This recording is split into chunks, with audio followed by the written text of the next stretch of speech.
Hawley, New Jersey has issued a severe thunderstorm warning for northwestern Atlantic County in southern New Jersey, southeastern Camden County in southern New Jersey, south central Burlington County in southern New Jersey until 6 p.m.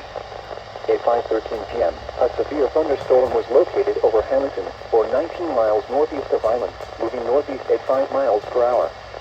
Hazard, 60 miles per hour wind gusts. Source, radar indicated. Impact, damage to roof, siding, trees, and power lines if possible.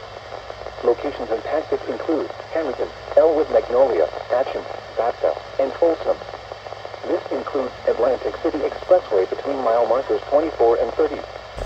For your protection, move to an interior room on the lowest floor of a building.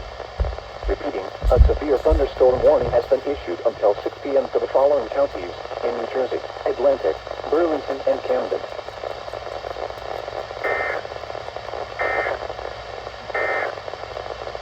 Here is the regional weather forecast.